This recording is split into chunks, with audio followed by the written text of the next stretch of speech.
네, 여러분 안녕하세요. 네, 연휴 지나고 뵈니까 되게 오랜만에 뵙는 것 같아요. 저희 또 오늘 이렇게 예배 자리에 모였는데 오늘 또 이 자리에 온 것이 후회됨이 없이 하나님께서 우리에게 주시는 은혜를 우리가 다 받아 누릴 수 있는 시간 되었으면 좋겠습니다. 우리 함께 찬양하겠습니다.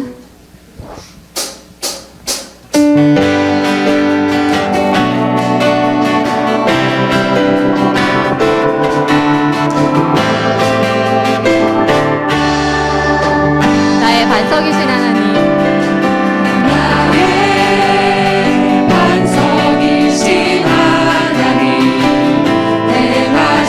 모든 것 완전하시니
넘치네.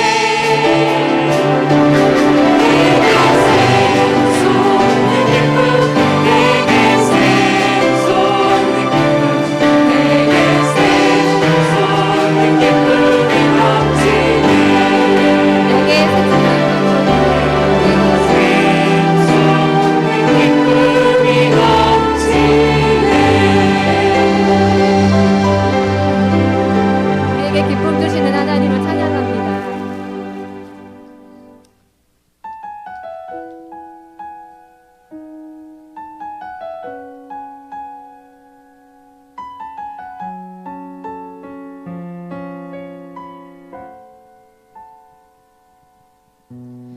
이 세상을 살아가는 동안에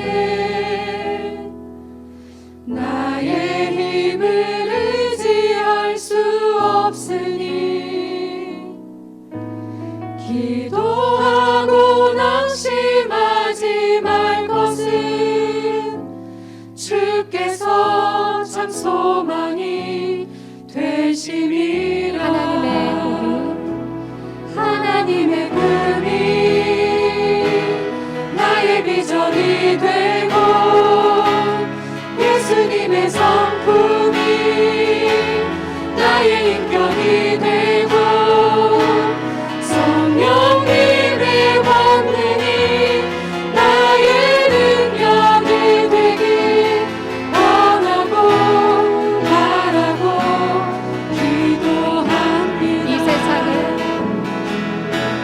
이 세상을 살아가는 동안에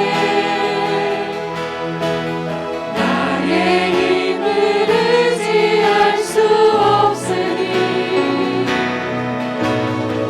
기도하고 낙심하지 말 것은 주께서 참 소망이 되심이라.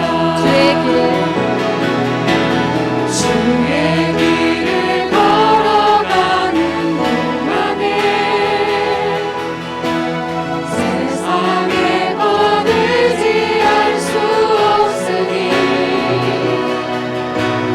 감사하고 낙심하지 말 것은 주께서 참 기쁨이 되심이라. 하나님의 꿈이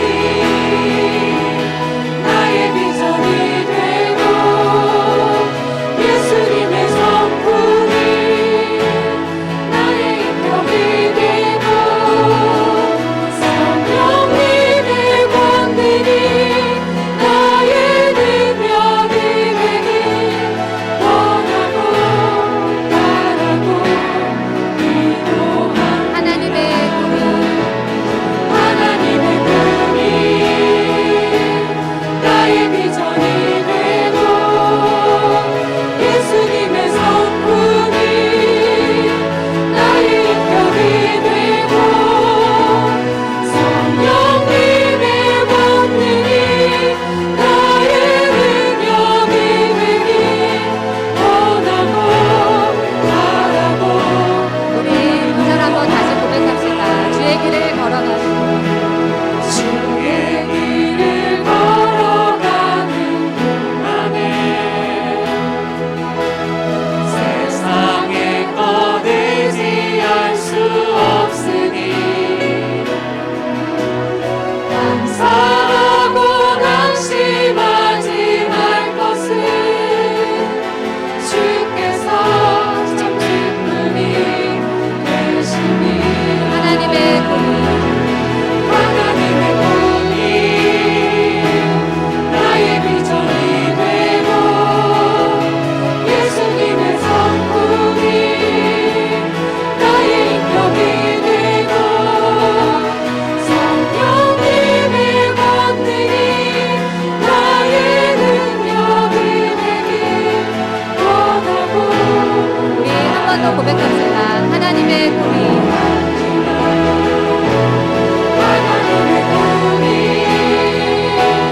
나의 비전이 되고 예수님의 성품이 나의 인격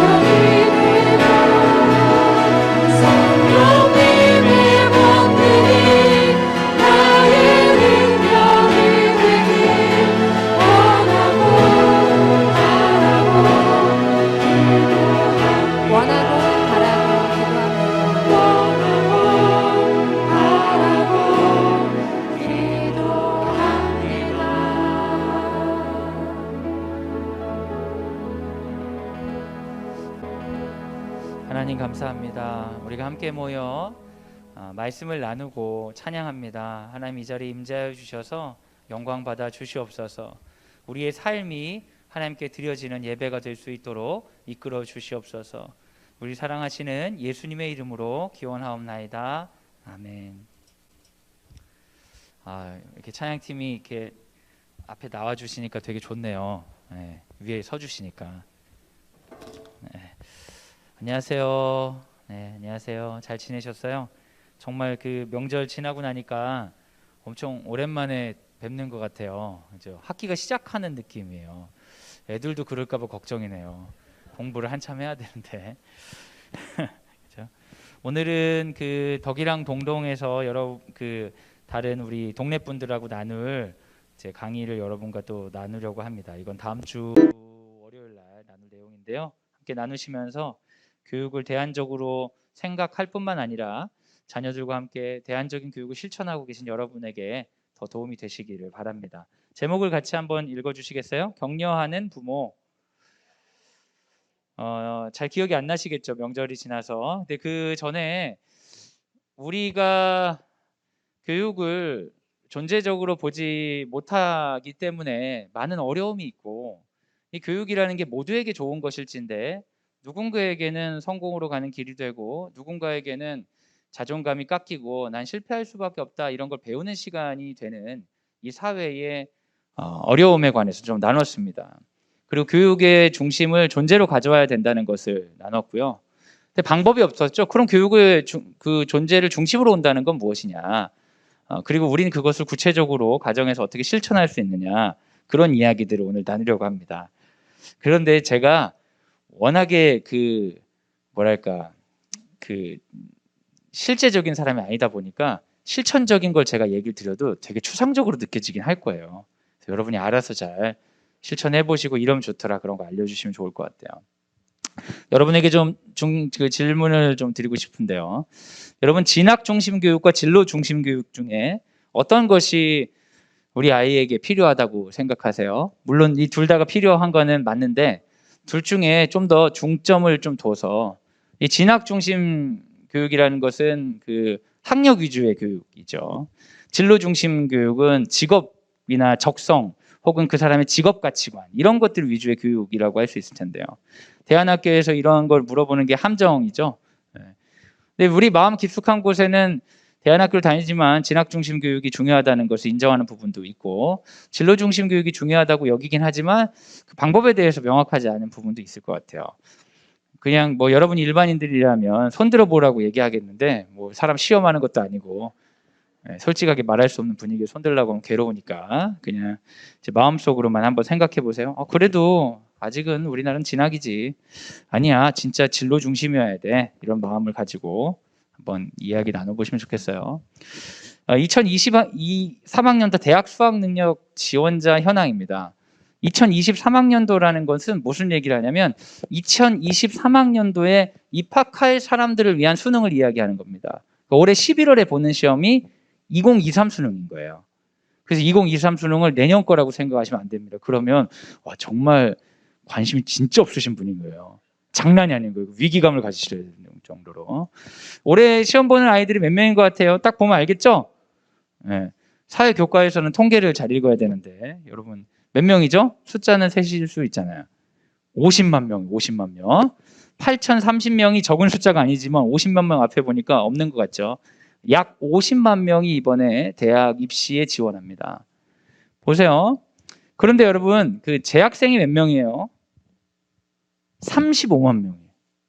50만 명 중에 학교를 다니는 애들이 35만 명이에요. 학교를 다니지 않고 검정고시라든지 재수하는 아이들의 비율이 얼마나 높은지 아시겠어요? 어마어마하죠? 50만 명 중에 35만 명이 지금 학교를 다니는 아이들이고 15만 명이 재수생이나 그 미인가 학교 다니는 애들, 검정고시생들, 이런 아이들입니다.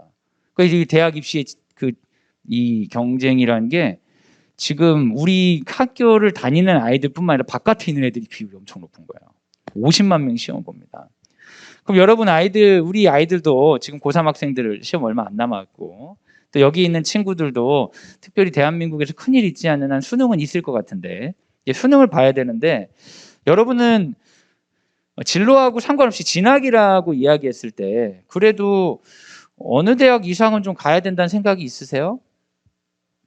뭐 어차피 대답도 없을 걸 알고 있지만 여러분 마음 제가 다 알고 그냥 혼자 읽어가지고 얘기를 하면 우리 농담으로 그런 농담 있잖아요. 대한민국에서 태어난 아이들이 제일 처음 배우는 영어 단어는 인서울이라고. ABC보다 인서울을 더 먼저 배운다고 하는데 우리가 소위 말하는 인서울이라고 하는 게 뭐냐면 서울 소재권의 대학을 얘기하는 것이 아닙니다. 저는 장로회 신학대학을 나왔거든요. 광진구 광장동에 있어요. 서울 소재 대학이에요. 근데 제가 장로회 신학대학 나왔다고 했을 때 저보고 인서울 했다고 하는 사람이 없어요. 전 서울에서 분명히 학교를 다녔는데 인서울이 아니라는 거야. 우리가 말하는 인서울은 선호하는 대학 상위 15개 대학을 의미합니다. 서울에 있는 한성대나 삼육대나 이런 데는 빼는 거예요. 상위 15개 대학을 인서울이라고 부르죠. 그 인서울이라고 하면 들었을 때 알만한 대학들인 거죠. 2023년도 대학 입시 그 시행 계획에서 우리 학생들을 몇 명을 뽑냐면 아까 50만 명이잖아요. 50만 명 중에 34만 9천 명을 뽑아요. 근데 재학생이 몇 명이었어요 아까? 35만 명이었죠. 감사해요. 기억해 주셔서 너무 감사해요. 35만 명 재학생 중에 대학에서 뽑는 인원이 34만 9천이잖아요. 그러니까 지금 대학 정원하고 고3 정원하고는 거의 또이또이해. 그러니까 특별히 대학 못 갈 애들은 없는 거예요. 재수생들이 문제인 거지. 걔네들만 없으면 우리 애들은 다 대학 갈 수 있어. 다 가는데 그중에 수도권의 비율이 굉장히 높아요. 수도권에 13만 명이 대학이 있어요. 이건 경기도권을 포함하는 거예요. 그런데 수도권에 있는 대학을 노리지 않죠. 일반적으로 대학은 상위 15개 대학을 노리거든요. 상위 15대 대학에서 뽑는 숫자는 47,662명이에요. 전체 몇 명이 시험 본다고요? 50만 명. 그런데 특별히 우리 국민들이 선호하는 대학에서 뽑는 인원은 47,662만 명. 그냥 막 해서 그냥 5만 명이라고 볼 수 있겠죠. 그럼 50만 명에서 5만 명이면 몇 퍼센트죠? 10%예요. 여러분 등급에 대해서 좀 아세요? 고등은 알고 있죠. 그래서 너무 싫죠. 등급 얘기. 우리 아이들이 소고기도 아니고 등급 얘기고. 근데 여러분 초등, 중등은 아직 잘 모르셔서 행복할 수 있어요. 근데 등급에서 퍼센테이지가 정규분포 곡선이거든요. 1등급을 4% 잡아요. 2등급을 7% 잡아요. 7% 잡으니까 5%부터 11%예요. 그 누적 2등급이라고 했을 때 퍼센테이지가 11%입니다. 아까 그 선호하는 상위 15개 대학이 약 몇 퍼센트라고 했어요? 10%라고 했어요. 2등급 하한선이 몇 퍼센트라고요? 11%예요. 그래서 굉장히 명확하게 얘기하면 소위 말하는 서울에 있는 대학 중에 우리 부모들이 많은 부모들이 선호하는 대학에 들어가기 위해서는 최소 학교 등급이 몇 등급이어야 된다? 2등급이어야 된다. 수능 등급 얘기하는 거예요. 뭐 수시 같은 건 바뀔 수 있겠죠. 그러니까 어렸을 때부터 아이들이 듣는 이야기는 인서울인데 인서울에 가능한 아이들은 전체 퍼센테이지의 10%다. 그러면 90% 아이들이 인서울을 못 한다는 거예요. 데이터로 명확해요. 근데 인구가 줄어서 이 정도지 예전에 더 어려웠다고요. 근데 아이들뿐만 아니라 부모들이 어렸을 때부터 어떤 오리엔테이션을 받냐면 대학을 가려면 서울로 가야 된다. 근데 여기서 말하는 서울은 서울 소재대학이 아니라 저 같은 장로회 신학대 이런 대학이 아니라 서울 소재 있지만 인서울이 아닌 사람이죠. 근데 서울 소재 대학이 아니라 서울에 있는 상위 15개 대학을 목표로 배워야 된다고 생각을 하고 있거든요. 근데 실제로 아이들은 상위 15개 대학 이름도 몰라. 애들이 아는 대학의 이름은 상위 15개가 아니라 상위 3, 4개 대학밖에 모르거든요. 그래서 초등학생들이 대학 얘기를 하는 거를 제가 듣다 보면 막 웃음이 나와 죽겠어. 나는 그 대학은 서울대 갈 거고 막 초등학생들이 그런 얘기만 해요. 얼마나 재밌어하냐. 너무 재밌어. 현실을 모르면 저렇게 재밌구나. 뭐 이러면서 너무 재밌어요. 근데 여러분 우리 아이들이 일반적으로 있을 때 90%가 인서울 못해요. 명확해. 그럼 인서울을 못하는 게 잘못은 아니잖아요. 90%가 잘못됐다면 이게 잘못된 거 아니에요? 아멘이 나오네. 아멘, 아멘. 맞아요.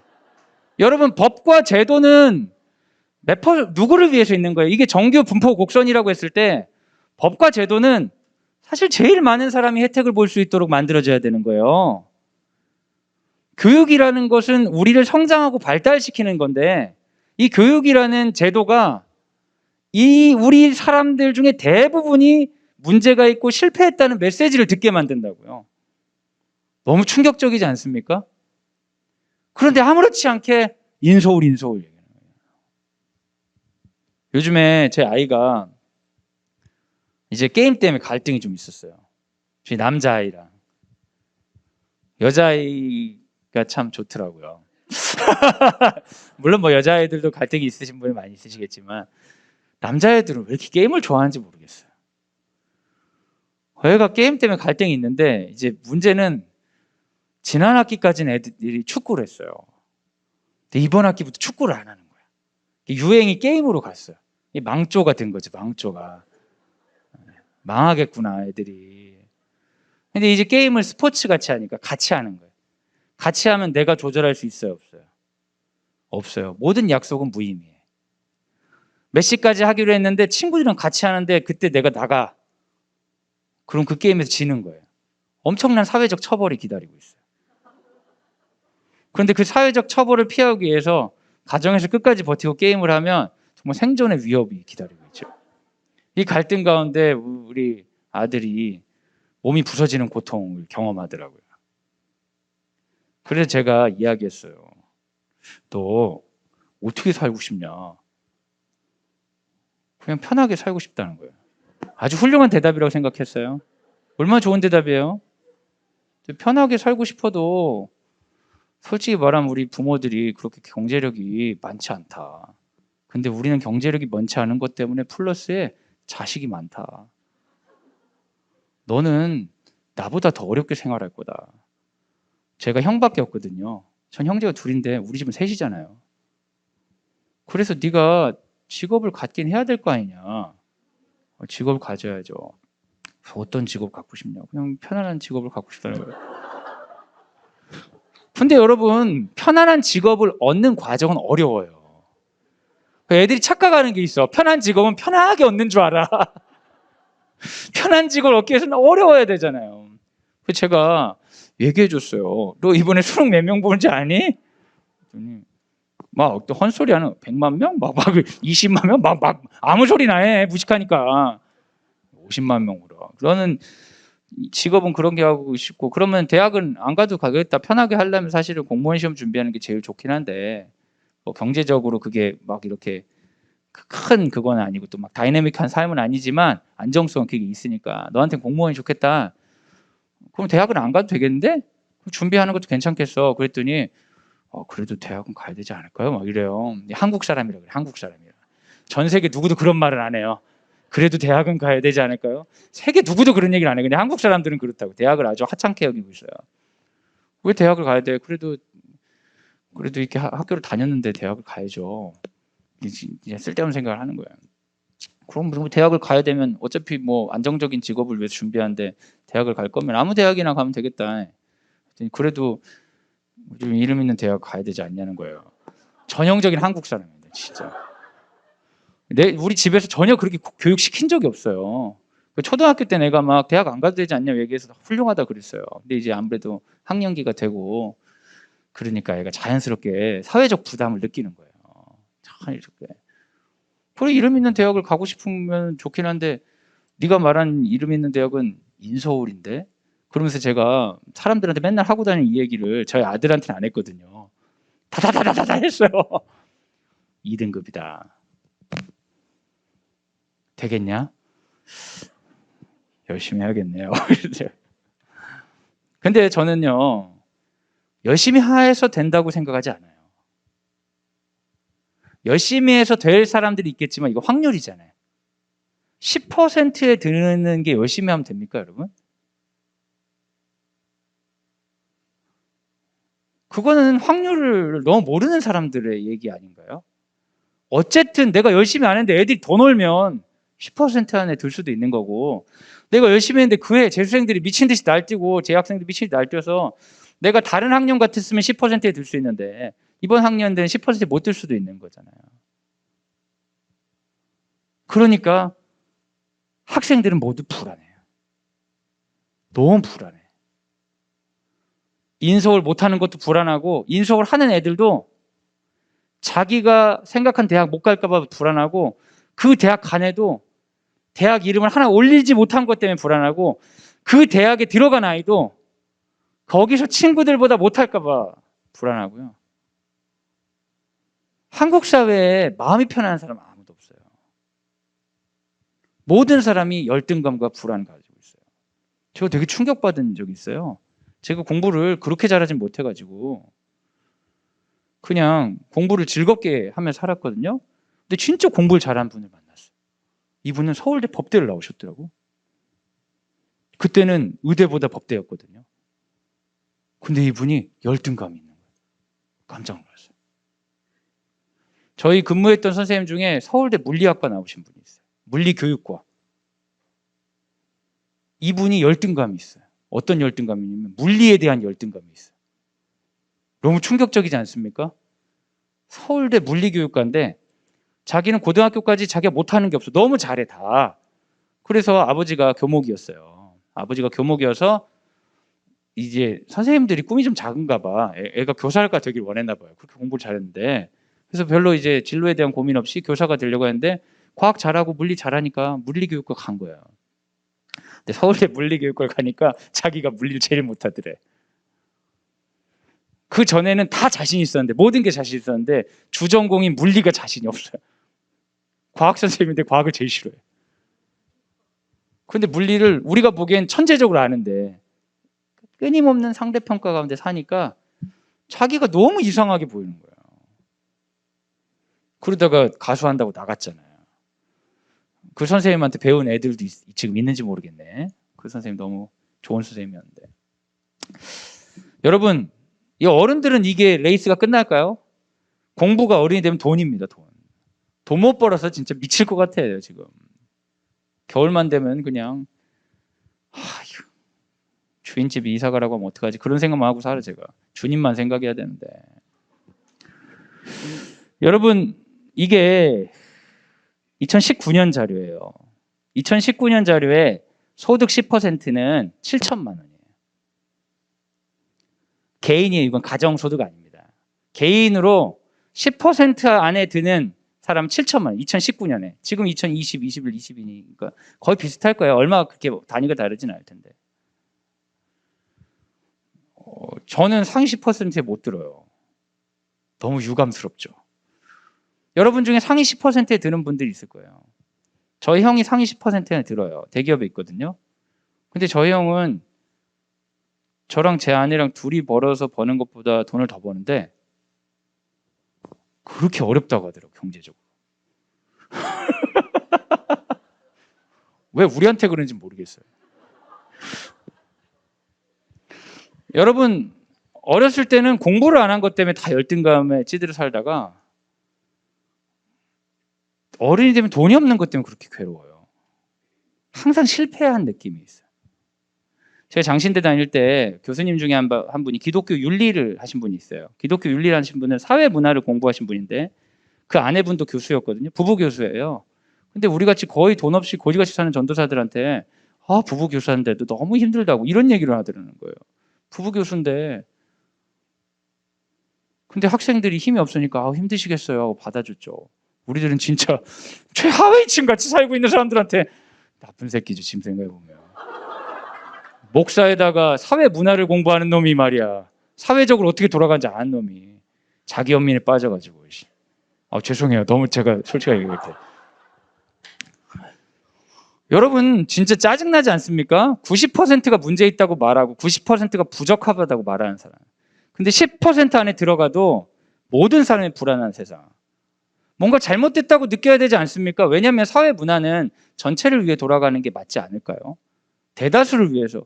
우리가 투표를 하잖아요. 투표를 한다는 건 뭡니까? 시민이 권력이라는 우리가 행위를 하는 거거든요. 우리 모두를 위한 삶을 살기 위해서 노력해야 되는데 세상 구조가 10%를 위해 10%가 아니고 5%, 1%를 위해서 돼 있는데 거기에 동의하고 우리가 투표권이 있음에도 불구하고 그러한 삶을 지향하고 그러한 곳에 우리 아이들이 들어갔으면 하고 바라는 순간부터 우리 애들은 너무 모자란 아이들이 되는 거죠. 너무 모자란 아이들이. 우리 아이들뿐만 아니라 사실 우리도 너무 모자라 보이죠. 내가 너무 못나 보여요. 조금 괜찮을 때는 되게 대단해 보이지만 순간순간 이 현실 가운데 퍼센테이지 수치로 나를 직면했을 때 나 같은 게 살아서 뭐 하나 싶을 때가 있는 거죠. 적어도 하나님을 믿는 크리스찬들은 여기에 대해 문제의식을 가져야 되지 않을까요?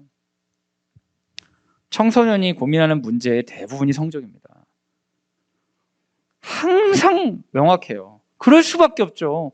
맨날 집에서 엄마가 너 그렇게 살면 뒤진다 망한다 이런 얘기를 하니까 공부 안 하면. 그래 애들은 계속 죽어갑니다. 죽어가는 자살 그 이유 1위가 성적입니다. 청소년 사망 원인 1위가 자살이고 자살의 원인 1위가 성적이에요. 그런데 뭐라고 얘기하는지 아세요? 사람들은 죽을 만한 애들이 죽었다고 얘기하는 거예요. 약한 애들이 죽었다고. 여러분 그게 말이 됩니까? 그게 말이 돼요? 옛날에 전쟁통에 우리가 가난하고 어려울 때는 약한 애들이 죽어가는 게 맞아요. 근데 지금 죽는 애들이 약해서 죽은 겁니까? 두려움 때문에 죽은 거예요. 두려움 때문에. 무서워서 죽는다고요. 이 세계가 무섭고 실패한 내 자신을 받아들이는 게 너무 무서워서 죽는다고요. 여러분 어른들이 자살하는 경우들이 있죠. 근데 정말 약해서 죽어요? 그런 사람들은 당연히 죽는 거예요? 기독교인들은 자살을 안 되니까 자살한 사람은 쳐다도 보면 안 되는 거예요? 그 사람들이 왜 죽었어요? 무서워서 죽는다고요. 이 세계가 두려워서. 하나님이 만드신 이 세계에 이 민족이 이렇게 복을 받아가지고 먹을 게 넘치고 우리가 원하면 할 수 있는 일이 옛날에 고관 대작보다 더 엄청나도 그래도 왠지 하루를 살기가 너무 무서운 사람들이 많다는 거예요. 이거 좀 문제 있지 않은가요? 진학 중심 교육의 메시지는 너는 적합한 사람이 되기 위해 노력해야 되고 성취 없는 너의 존재는 그 자체가 부적합하다. 이런 메시지를 던집니다. 진학 중심으로 아이들 여러분 가르치셔야겠습니까? 그 메시지가 주는 그 충격적인 두려움. 그 두려움을 이겨낸 사람들이 있죠. 그래 저 사람들이 이겨내는데 너는 뭐니? 그렇게 말하는 순간 우리 아이는 뭐가 되는 거예요? 부적합한 아이가 되는 거죠. 세상이 다 그렇게 말해도 우리가 그렇게 말하지 않아야 되지 않을까요? 그럼 이쯤 되면은 목사님 대안학교 분이니까 진학이 아니라 진로 중심을 이야기를 하겠구나. 그렇게 예상하시겠지만 여러분 진로 중심 교육도 똑같아요. 하고 싶은 일을 하라는 얘기를 애들이 엄청나게 많이 듣습니다, 여러분. 근데 어떻게 하고 싶은 일을 해요? 여러분 하고 싶은 일을 하고 사세요. 전 날아가고 싶어요. 말도 안 되는 얘기를 애들한테 물어봐요. 하고 싶은 일 하라고. 제 친구가 너무 미워서 죽이고 싶어요, 아빠. 하고 싶은 일을 하고 살아. 그러시겠어요? 뭘 하고 싶은 일을 하고 살아. 다 생각은 다 딴 데 있으면서. 너 하고 싶은 일이 뭐야? 게임하고 싶어요. 그런 거 말고 건설적인 거. 잘 모르겠어요. 생각 안 해봤어요. 네가 하고 싶은 일을 한다면 부모가 도와줄 준비를 하고 있는데 너는 생각이 없냐? 아빠 그런데 게임 좀 할게요.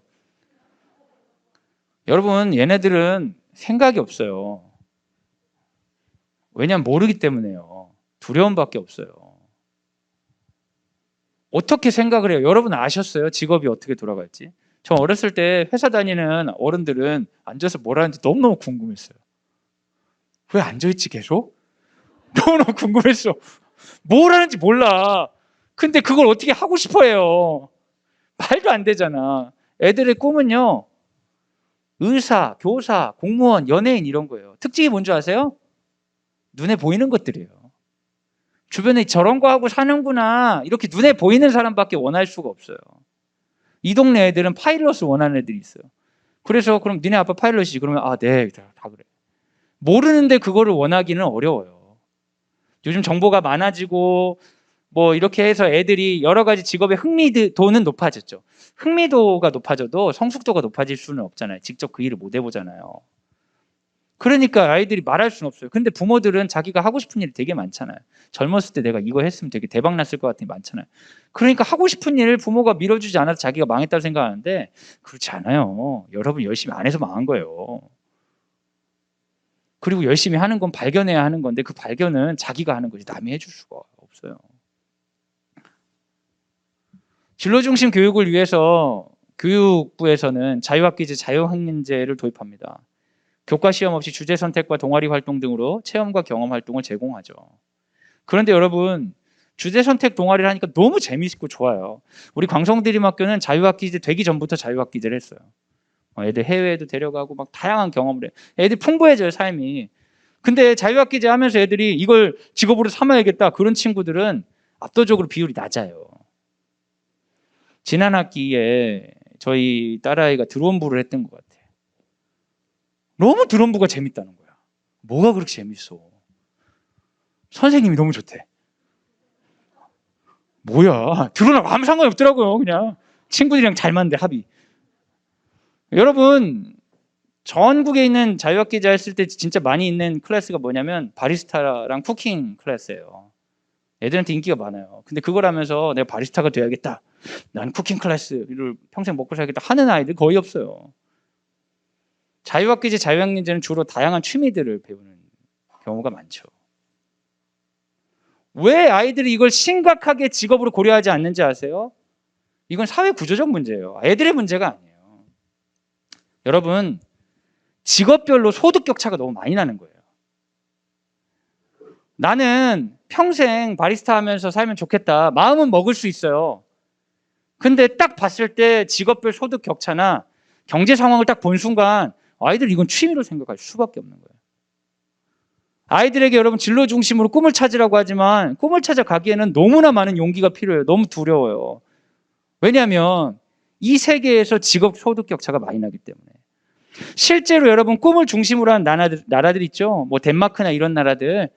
그런 나라들의 특징은 세금이 겁나게 많아가지고 소득을 맞춰줘요. 소득 차이가 있지만 아이들이 그것 때문에 삶의 질의 차이를 엄청나게 느끼지 않는다고요. 우리가 정말 진로 교육을 하려면 정치적 변화가 있어야 돼요.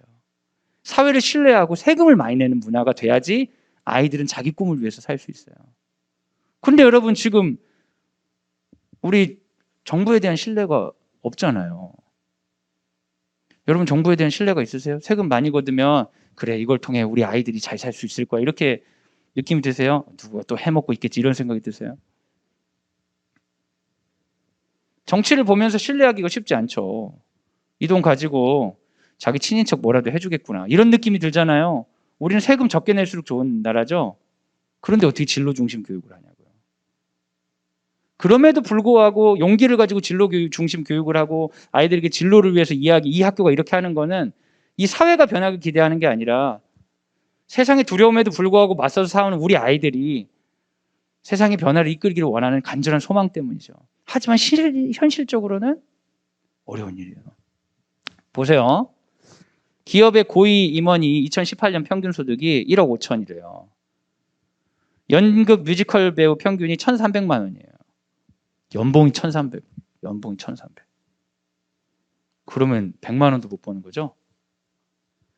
근데 자유학년제에 우리가 연극부가 있습니다. 너무 잘해요. 자유학년제 연극부를 하면서 우리 자녀가 진로를 발견한 거예요. 엄마, 나 연극 배우가 되겠어요. 그래, 해봐. 근데 엄마가 생각한 연극 배우는 뭐예요?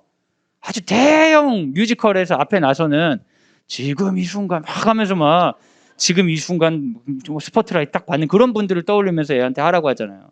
근데 연극계에서 해화동에 계신 분들 중에 많은 사람들은 돈을 거의 못 받는다고요. 시인 1,200, 자연에서 1,000만 원. 여러분 다양한 진로가 직업이 되려면 직업별 소득 격차가 해소돼야 되는데 생각보다 선명한 거예요. 그리고 어른들은 그걸 알고 있어요. 그래서 애들에게 진로 중심으로 원하는 걸 이야기하라고 하는데 엄마, 난 시인이 되겠어요. 그러면 그렇구나. 열심히 해보렴. 그러면서 포기하기 원하고, 엄마, 전 의사가 되겠어요. 그러면 아주 좋은 생각이야. 꼭 네가 원하는 걸 이뤘으면 좋겠구나. 이러는. 누가 원하는 거예요, 그건? 사실은요, 인간은 가소성이 뛰어나요. 가소성이 뛰어나다는 건 아무 일이나 잘한다는 거예요. 시키면 잘해. 내 진로와 적성이 엄청나게 선명한 사람은 거의 드물어요. 이것도 잘하고 저것도 잘한다고요. 이왕이면 돈 많이 버는 걸 하는 게 좋잖아요. 여러분, 근데 연극 뮤지컬 배우도요, 상위 10%는 잘 살아요. 시인도 상위 10%는 잘 살고요, 소설가 상위 10%는 잘 살고, 육아도우미는 상위 10%가 있는지 모르겠어요. 자연문화해설사도 상위 10%는 잘 살아요. 기업 운영하시는 분들 있거든요. 진학 중심으로 진학 중심으로 진로 중심으로 바꿨는데, 근데 여전히 어떤 문제가 있냐면 하위 90%는 똑같다는 거예요. 진학을 중심으로 미친 듯이 막 달려가는 애들 보고, 아이고 그러지 말고 너는 원하는 걸 해라. 근데 원하는 거 하라고 한 순간 애가, 엄마 나는 뭐 그림을 그리겠어요. 그럼 그때부터 부모는 어떤 생각이냐면, 그림으로 상위 10%에 들어야 될 텐데 더 힘들어. 수능 10%보다 더 힘들다고요. 진로를 찾아서, 꿈을 찾아서 열심히 사는 친구들, 우리 졸업생들 많이 있어요. 그런데 이 친구들이 자기 꿈을 유지하는데 너무 어려운 거는 사회적 시선이 계속해서 압박을 주는 거예요.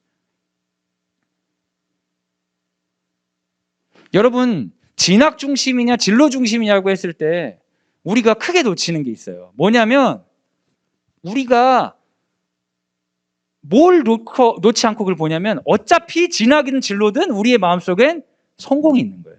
어쨌든 상위 10%. 그 정도 되지 않으면 우리 실패. 그런 마음이 있기 때문에 아이가 공부를 하든 공부를 안 하고 뭘 전공하든 다 못 믿어온 거예요. 이렇게 해서 어떡하지? 망하면 어떡하지?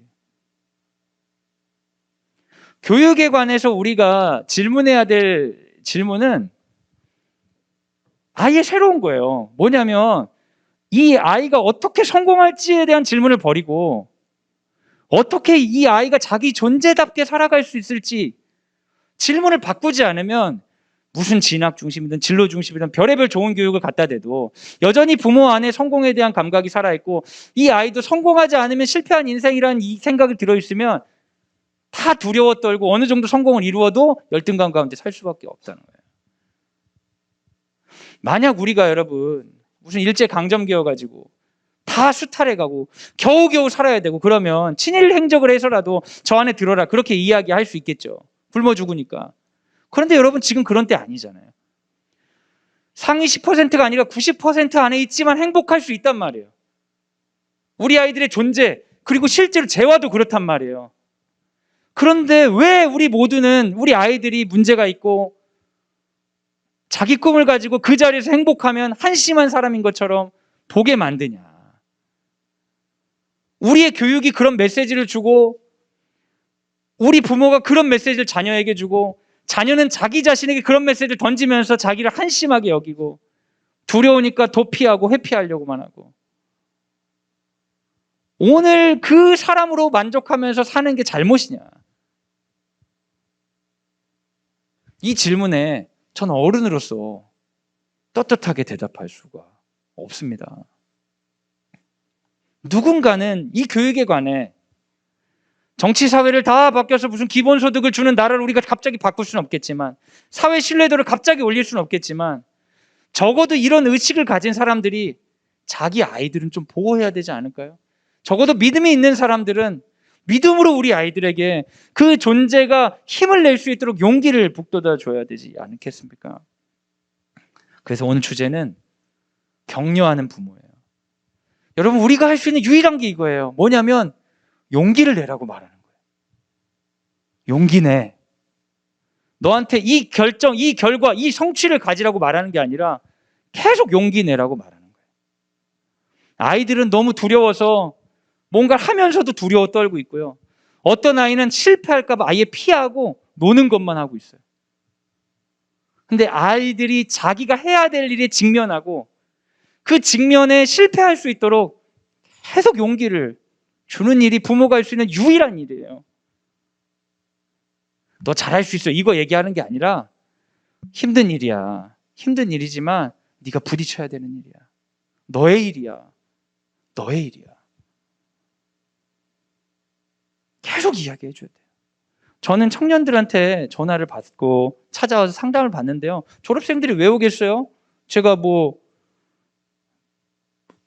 세특, 교과 세특 잘 써줄 것도 아니고 도움이 하나도 안 될 거 아니에요. 오는 애들 다 똑같아요. 용기가 떨어져서 오는 거예요. 용기가 떨어졌는데 부모한테 너무 미안한 거예요. 여러분, 애들이 부모님을 그렇게 싫어하지 않아요. 여러분 같은 부모님은 굉장히 좋은 부모님이에요. 많은 분들 있겠죠. 근데 여러분이 좋은 부모님인 걸 애들이 알아요. 근데도 못하겠는 거예요. 너무 무서워서 그런 거예요. 엄마 아빠 실망시키는 게 너무 싫고 내 자신이 못하는 거예요. 그거 너무 두려운 거예요. 여러분, 사람은 그런 최후의 보루를 가지고 있어요. 심리적 최후의 보루. 그게 뭐냐면 내가 하기만 하면 잘할 수 있는데, 근데 내가 직접 열심히 했잖아요. 열심히 했는데 만약에 성적이 안 좋거나 결과가 안 좋으면 마지막 심리적 보루가 무너지죠. 그래서 여러분 도전을 못하는 거예요. 나 하기만 하면 나 잘할 수 있는데, 이 마음까지 무너졌을 때 자기를 감당하지 못할까 봐 도전을 못해요. 여러분도 그래요. 우리도 그래. 우리도 한국 사회에 살잖아요. 우리도 그렇다고.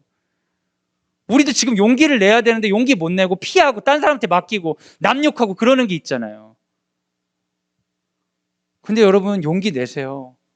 엄마로서 아빠로서 용기 낸다는 건 애를 잘 키우는 게 아니고 내가 해야 될 일을 피하지 않고 두렵지만 하나님께 기도하고 나가는 거예요. 내가 그렇게 살면서 용기 가지고 사는 거예요. 내 실패를 두려워하지 않고 직면하는 거야. 엉망진창이 돼보는 거지. 그래도 내가 여전히 살아있잖아요. 아이들에게 그거 가르쳐야죠. 그게 내 삶이잖아요.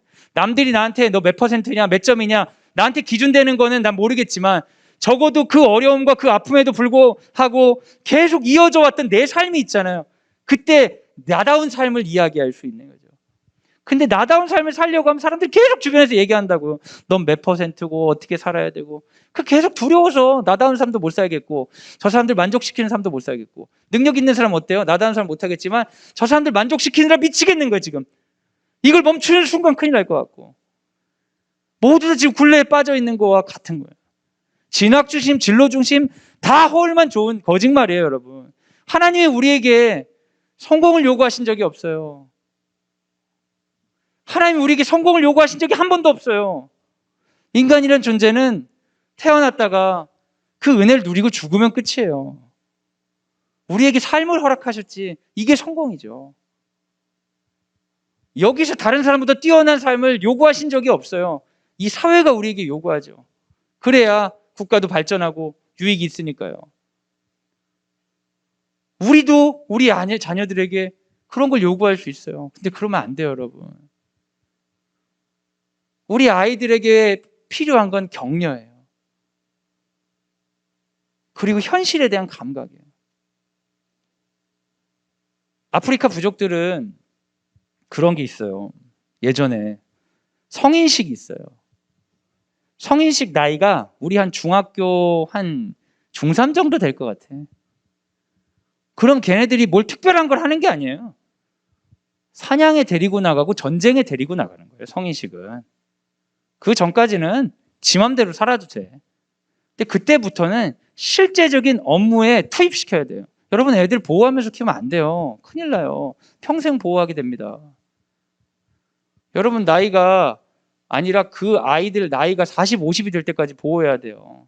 자기 일을 스스로 하지 않는 아이로 만들면 영원히 도망가고 싶죠. 이 세상이 얼마나 두려운데. 애들은 도망갈 방법만 찾는 거예요. 우리랑 똑같아요. 그 아이가 해야 될 일을 하게 하셔야 돼요. 그리고 그 아이가 해야 되는 일을 하는 데 있어서 격려를 해주는. 그냥 막 칭찬해 주거나 그러면 칭찬해서 도움할 건 없어요.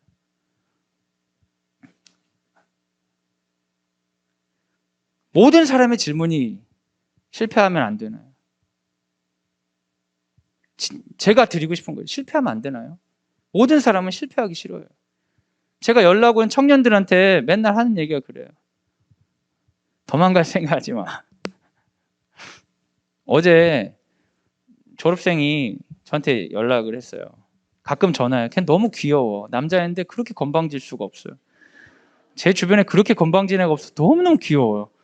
무슨 나이도 어린 놈이 무슨 노동자처럼 말을 그렇게 저한테 막 반말 비슷하게 섞어가면서 어이 목사님 막 하면서 막 전화해요. 근데 너무 귀여워. 너무 귀여워 진짜.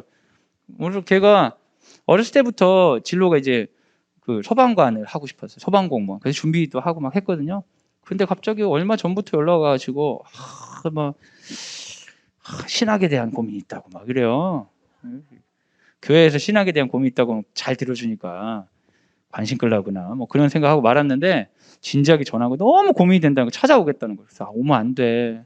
나 어린이집 가야 돼. 널 기다릴 수 없어. 전화로 하자 우리 사이에.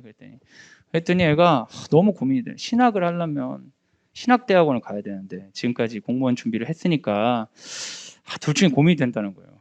고민하지 마. 너 공무원 시험 되기 싫어가지고 안 될까 봐 도망가는 거야. 걱정하지 마. 그냥 공무원 시험 봐. 그랬더니 뭐 목사님 왜 그렇게 얘기하냐고. 그럼 내 얘기 들어봐라. 너 만약에 소방공무원 합격하고 신대원 합격한다. 둘 다 합격한다면 뭐 할래? 말이 없어. 소방공무원 하겠죠. 그래 너 하고 싶은 건 그건데 자신 없어서 그렇잖아. 차라리 솔직하게 공무원 자신 없으니까 신학으로 좀 뚫어보려고 한다. 그러면 내가 힘내라고 하겠지. 근데 그렇게는 안 돼. 그건 거짓말이야. 네 스스로가 거짓말하는 거 주변 사람들 교회에서는 다 칭찬해 주지. 신학한다고 하니까 거기에 취해가지고 그러지 마. 부딪혀. 힘내. 그게 아니고 막 말이 많아. 뭐가 아니야. 그냥 뭐 상담할 때 제가 그렇게 하진 않아요. 근데 너무 친한 애여가지고 뭐가 아니야. 도망가고 싶어도 네가 그렇게 도망가잖아. 너 소방공무원 안 하고 신학대 갔다고 해봐라. 그럼 너 교회에서 목회하다가 중요한 결정을 해야 될 때, 네 자신을 불사르고 던져야 될 때 넌 도망가. 도망가는 목회자가 돼. 거기서 도망간 거 나중에 안 도망갈 것 같아? 거기서 도망가. 그리고 또 도망가, 또 도망가. 그러면 너다운 삶 못 살아. 큰일 나. 도망가고 시험 보고 차라리 망해서 안 돼가지고 다음 진로로 신대원 하는 그런 거 난 뭐라고 안 하니까. 그러면서 뭐 신학을 하기까지 무슨 소명이 어쩌고 뭔 얘기 막 해. 막 교회에서 들은 얘기. 네가 하고 싶은 일을 하는 거지 뭐 그게 말이 많아. 하고 싶어? 하고 싶긴 한데 근데 소방공무원 더 하고 싶잖아. 그렇다고 그러면 좀 쉽게 가려고 그런 거니까 그러지 말고 그냥 해. 그랬더니 저한테 그러는 거. 저를 칭찬해 주면서 그 건방진 놈이 목사님 점쟁이에요 이러더라고요. 점쟁이냐 저보고. 여러분 애들이 다 도망가고 싶어요. 그래서 말이 많아요. 다 거짓말이에요. 고등학생 애들 중에 드림학교 와가지고 자기 망했다 이런 얘기를 한다는 애들이 있는 거예요. 불쌍해 죽겠어. 빨리 공부를 해야지. 지금 여러분 다른 사람 탓할 게 없어. 그거 다 거짓말이에요. 그러면 학교 바꾸면 달라질 것 같아? 애들이요 시험 못 보면 학원을 그렇게 바꿔요. 일반 학교 애들이 자기를 바꿔야지. 근데 인간은 최후의 보루가 필요해. 변명하고 싶거든요. 근데 그거 거짓말이에요. 진정한 교육은 우리의 성공 여부를 판단하는 평가 시스템이 아니죠. 우리는 실패를 통해 배우고 우리는 많은 성공으로 여기 있는 거예요. 어린아이들이 젓가락질하는 거 보면 너무나 기특하지 않습니까? 젓가락질 하기 위해서 엄청 많이 실패해요. 근데 여러분 다 잊어버리셨죠? 젓가락질 하기 위해서 얼마나 많이 실패했는지. 제가 아는 한영철 목사님이라고 뉴질랜드에서 케어기버 하셨던 목사님 계신데 그분이 동양인이거든요. 한국 분이에요. 미국에서 오래 사셨는데 어느 날 디즈니랜드를 놀러 갔대요. 디즈니랜드를 갔더니 어떤 거 했냐면 젓가락으로 콩 옮기기 이벤트를 하는 거예요. 근데 이 사람들이 콩을 몇 개 옮기면 어떤 이벤트 포토 찍어주고 이런 거를 했나 봐요. 근데 못하는 거예요. 우리들은 젓가락질 못하면 인간이냐 싶은데 걔네들은 인간도 아닌 거지. 그러면서 한영철 목사님 지나가니까 아시안 왔다고 아시안 오라고 해보라고 했더니 한영철 목사님이 콩을 막 드드드드드 옮겨요. 근데 주변에 있던 사람들이 전부 다 진짜 깜짝 놀라더라고요. 자기 눈을 못 믿는 거야. 여러분 젓가락질 아무것도 아닌 것 같지만 배우지 않는 사람은 나이가 아무리 들어도 못해요. 명확한 사실이에요. 우리가 한 만큼만 살 수 있어요. 남이 어떻게 평가하는 거에 흔들리지 마세요. 그렇게 아이들 격려하셔야 돼요. 제가 이런 거를 준비해서 그런지 예화를 주려고 그런지 모르겠는데 딸아이가 그러는 거예요. 오는데 제가 아들 딸 얘기한 거 집에 가서 하지 마세요. 집에서 해가지고 막 저를 괴롭힐 때가 있어요. 딸아이가 자기가 그 증도에 현장학습 가가지고 고기를 굽다가 열심히 구웠는데 친구들이 막 고기 못 굽는다고 타박을 했다는 거예요. 그래서 너무 기분 나빠서 고기를 그렇게 좋아하는데 딱 4점 먹고 자기는 뒤에 가 있었다는 거예요. 자기는 열심히 구워서 애들은 막 얻어 먹어서 뭐가 맛있네 이렇게 구워야 되는 막 얘기를 하는데 그리고 자기가 생각해 보니까 아빠 생각해 보니까 내가 왜 그랬는지 생각해 봤어. 근데 생각해 보니까 그게 좋았던 것 같다는 거예요. 내가 이렇게 좀 뭔가 애들이 소리 때문에 기분이 안 좋아 있는 모습이 좋았던 것 같다는 거예요. 그래서 제가 야, 너 똑똑하다. 맞아. 사람들은 대부분 화가 나서 그런 행동을 했다고 말은 하지만 사실은 그 행동을 하기 위해서 화가 필요한 경우가 있거든. 네가 그렇게 기분이 나빠서 이렇게 있다는 것 때문에 얻는 이익이 있잖아. 애들 놀 때 열심히 에너지 써서 안 놀아도 되고. 이 사람은 다 그런 게 있거든요. 어떤 이유 때문에 오늘이 있다고 얘기하지만 사실은 그 이유들은 오늘의 나를 위해서 다 필요한 것이 될 수가 있죠. 오늘 지금 여러 가지 이유 때문에 움직이지 못한다고 말하는 건 움직이기 싫어서 그 말들을 하는 거예요. 근데 내가 움직이려고 하잖아요. 여러 가지 이야기들이 바뀌기 시작해요. 전 과거에 이러이러한 경험 때문에 이럴 수밖에 없어요 라고 말하는 사람은 안 움직이려고 과거의 이야기를 기억하는 거예요. 근데 거꾸로 오늘 움직이려고 하는 사람은 과거에 저 이러이러한 경험이 있었어요. 그래서 저는 움직여요 라고 말한다고요. 우리 안에 우리의 경험의 옷장 안에는 이것도 있고 저것도 있어요. 이 옷도 있고 저 옷도 있어요. 근데 오늘 내가 나답게 살기를 원한다면 내 삶은 나에게 그런 이야기를 제공하고 그런 옷을 줘요. 그런데 내가 도망가고 싶고 피하고 싶으면 내 삶은 나를 보호하려고 그런 이야기를 제공한다고요. 그래서 우리에게 필요한 건 뭐냐면 도망가지 않고 자기가 해야 할 일을 할 수 있도록 용기가 필요해요. 용기가. 그걸 도와줘야 돼요. 알프레드 아들러라는 사람이 이런 얘기를 많이 했는데 이 사람은 근데 제가 너무 오래 하는 것 같아. 그죠? 평소보다. 그 좀 길게 좀 하게 되는 걸 이해해 주시고 혹시 너무 길다 싶으시면 그냥 알아서 종료해 주시면 될 것 같아요. 알프레드 아들러라는 사람은 칭찬이나 체벌을 하지 말라고 이야기했어요. 아이들을 가르칠 때.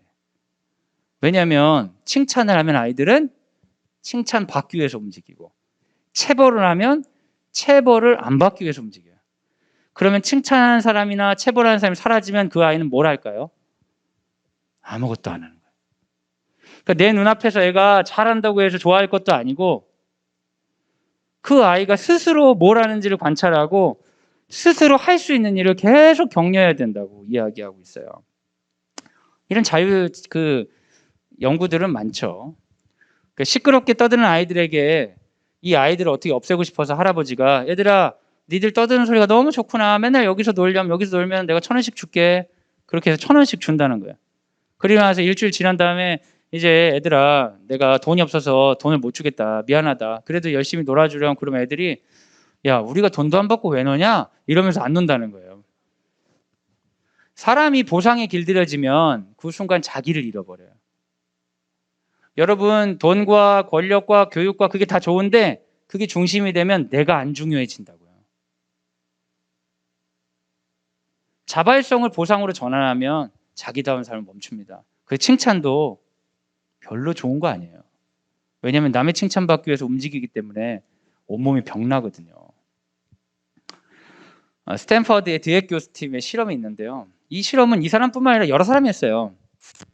A 집단하고 B 집단을 나눠놓고 수학 문제를 풀게 해요. 다 풀 수 있는 문제예요. 근데 A 집단에는 계속 칭찬하는 거예요. 와, 야 머리가 좋은데? 너 수학에 재능이 있나 봐. 능력을 칭찬해줘. 계속. 근데 B 집단에는 노력을 칭찬해요. 되게 힘들지 않았어? 또 되게 집중하고 되게 애쓴다. 노력을 칭찬해요.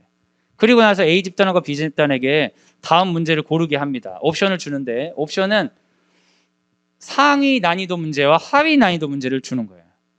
A 집단 아이들은 대부분 하위 난이도 문제를 고르고 B 집단 아이들은 상위 난이도 문제를 고른다는 거예요. 왜 그런지 아시겠어요? A 집단 애들은 너 똑똑하구나, 능력 있구나 이런 얘기 들으니까 얘는 틀리면 안 되는 거예요. 쉬운 문제를 찾게 되는 거죠. 자기 인생의 과제로부터 더 어려운 걸 도전할수록 사람이 자기다운 삶을 살 수 있는데 인생의 과제 중에 쉬운 것들을 찾아가는 거예요. 그렇게 되면 될수록 이 사람은 계속해서 칭찬을 기대하게 되죠. 다른 사람이 나를 어떻게 보는지. 그러면서 할 수 있는 역량이 이만큼인데 이렇게 사는 거예요. 근데 B 집단의 경우에는 노력을 칭찬하니까 열심히 애쓰면 되잖아요. 틀리고 맞고가 중요한 게 아니라. 어려운 문제는 더 노력하려고.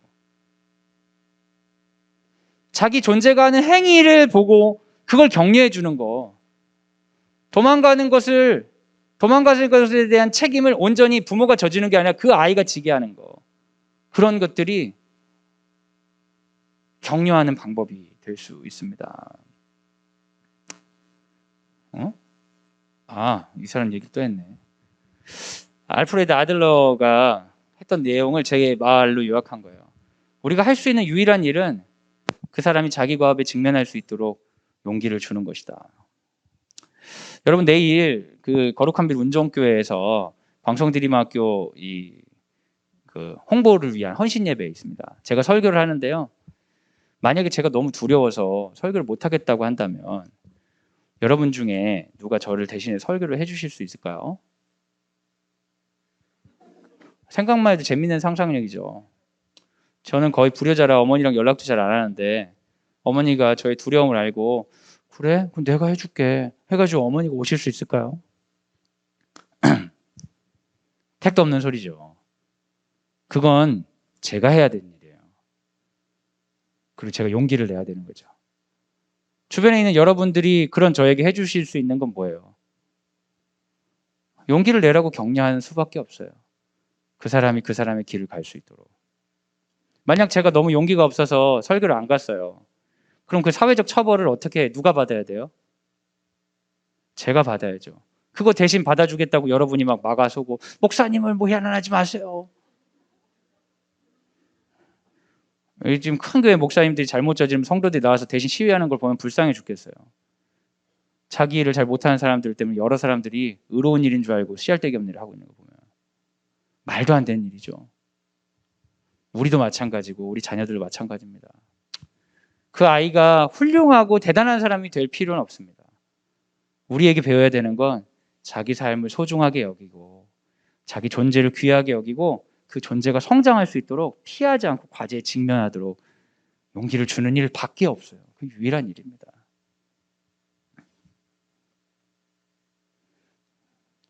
너무 내용을 많이 준비했어. 제가 질리네요. 제가 질려. 이것도 할 얘기가 희한하게. 여러분 그만하시죠. 너무 질리실 것 같아. 여러분 너무 질리고 세상에 이렇게 길게 준비하다니. 이제 제가 너무 프로페셔널하지 못했습니다. 죄송합니다. 우리 같이 기도하고 좀 마무리하면 좋을 것 같아요.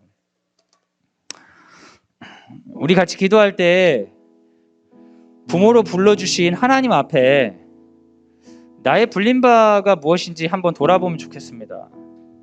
우리는 성공을 위해 불림받은 자가 아닙니다. 우리는 삶으로 불림받았습니다. 삶으로 불림받았다는 것은 살고 있다면 틀리지 않았다는 것입니다. 하나님은 우리의 성공을 사용하시려는 게 아니라 우리의 삶을 사용하시기 원하고 오늘 성령과 함께 우리의 삶을 쓰기를 원하십니다. 우리 자녀들도 마찬가지입니다. 우리 자녀들이 세상의 수많은 다른 메시지 때문에 자기 자신을 혐오하고 난 쓸모없고 난 움직이지 못하겠다고 이야기하게 만드는 이 악한 권세로부터 우리 아이들 보호하고 아이들 격려해야 됩니다. 대신 살아줄 수는 없습니다. 그러나 하나님께서 우리 부모로서 격려하고 아이들의 부족한 부분을 채울 수 있는 마음과 역량 주셨습니다. 지금 같이 기도할 때 정말 우리 아이들을 마음 다해서 격려하면서 기도하면 좋겠습니다. 주님, 우리가 우리 자녀들 통제하지 않게 하여 주옵소서. 우리 아이들의 아픔을 대신 겪으려 하지 않게 하여 주옵소서.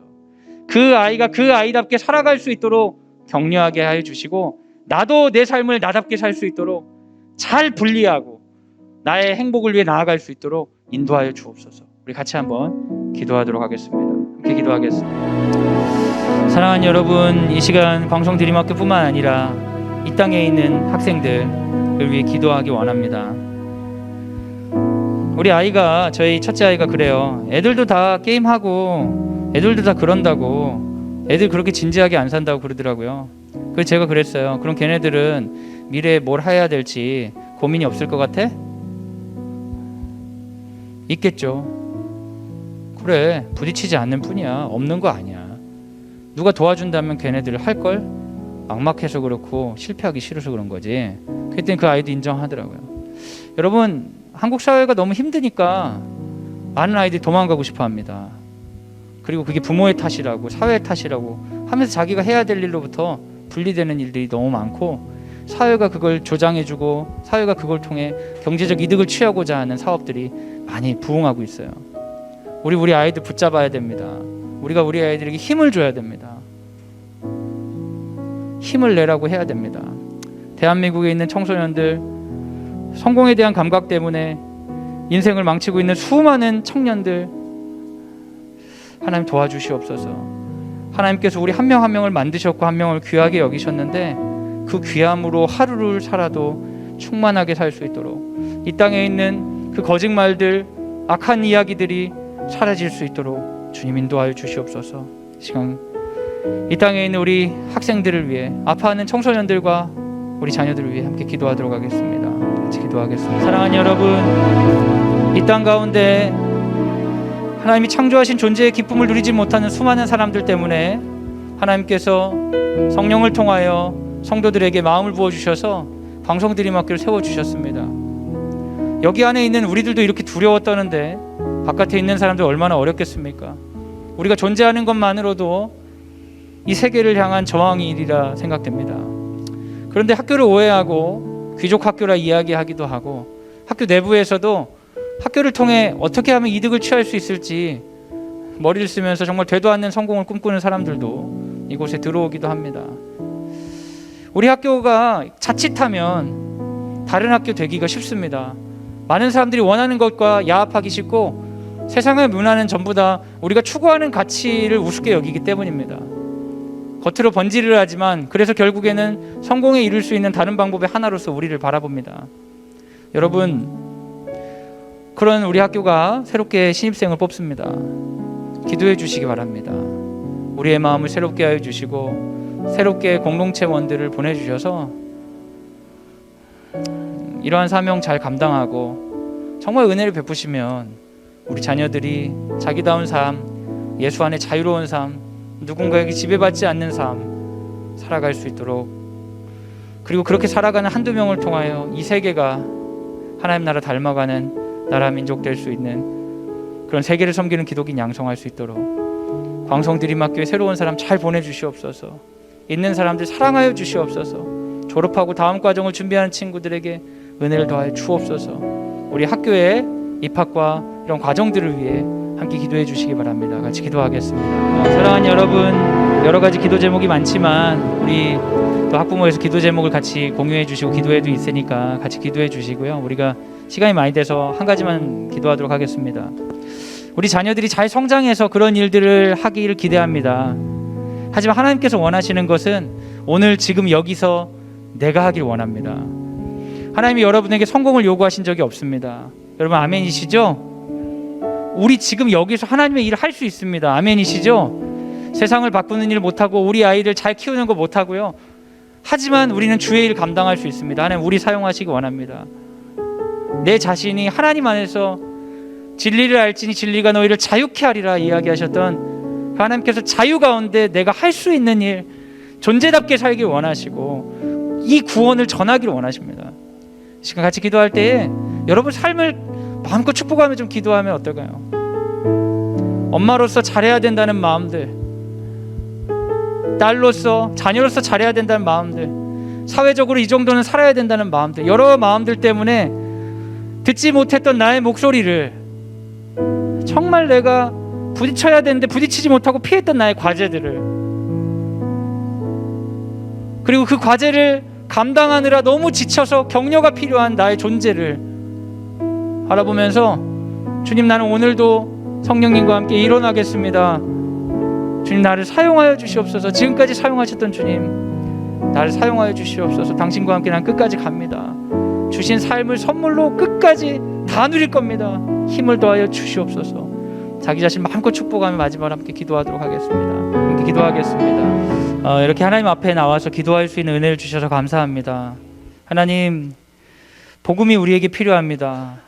예수 그리스도께서 우리를 위해서 죽으셨다는 그 놀라운 복음이 흔한 이야기가 아니라 우리 생명력의 중심이 되길 원합니다. 특별히 교육의 복음이 필요합니다. 교육의 영역 가운데 하나님 나라가 선포되길 소원합니다. 신앙 좋은 성공한 사람을 이야기하는 그런 거짓 기독교 교육이 아니라 참으로 예수님의 마음으로 교육을 활용할 수 있는, 예수님의 마음으로 교육을 이용하여 하나님과 이웃을 사랑하는 우리 존재들로서 우리 자녀들과 우리가 있었으면 좋겠습니다. 세상이 너무나 어렵고 여러 가지 소리 때문에 흔들리지만 주님, 교육의 영역 가운데 들려주신 복음으로 살아갈 수 있도록 힘을 더하여 주시옵소서. 이제는 예수 그리스도의 은혜와 하나님의 사랑과 성령의 교통하심이 나를 격려하는 부모로 불러주신 주님, 감사합니다. 내가 우리 자녀를 격려하겠습니다. 그가 그의 삶을 살도록 격려하고 나도 나의 삶을 살겠습니다 다짐하는 사랑하는 광성드림학교 모든 식구들 위해 지금부터 영원까지 함께 하시기를 간절히 축원하옵나이다. 아멘.